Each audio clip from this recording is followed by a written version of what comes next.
ইফতার করে সবার শান্তি থাকলেও বাড়ির বউয়ের কোনো শান্তি থাকে, বউয়ের কোনো অলসতা থাকতে পারে না। বউ হলে অনেক কিছু দায়িত্ব নিতে হয়।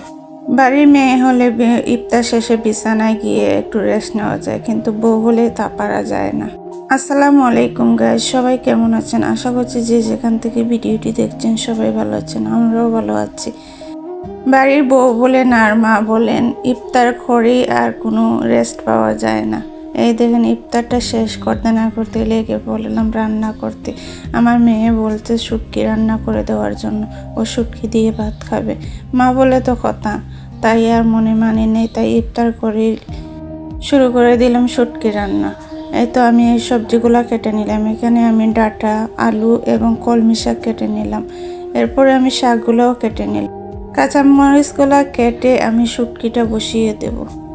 এই তো আমি সব কিছু কেটে শুটকিটা বসিয়ে দিচ্ছি একসাথে। পরে আমি শাকটাও রান্না করে নেব। নামাজটার আগে আমি সব কিছু রান্না করে নেব। আজ আমি শুটকিটা জাল দিয়ে দেব না, শুটকিটা উপর দিয়ে দেব। জাল দিতে গেলে অনেকটা সময় লাগবে, তাও তারাবি নামাজের টাইম হয়ে যাবে, তাই আমি এভাবে বসিয়ে দেব। যদি আমাকে আগে বলতো তাহলে আগেই রান্না করে রাখতাম। এখন যেহেতু বলেছে তাই নামাজের আগেই রান্না করে নিচ্ছি। বিশ্বাস করেন গাইস, এই শুটকি যেটা যখন রান্না করেছি, শুটকি রান্নার পরে শুটকির এত সেন্ট বার হয়েছে যে আস্তাটা বাসা নিয়ে ফেলেছে। সবাই বলতেছে কে রান্না করতেছে, এত শুটকির ঘ্রাণ। আমার মেয়েও অনেক খুশি করে এই শুটকি দিয়ে ভাত খেয়েছে সেই টাইমে।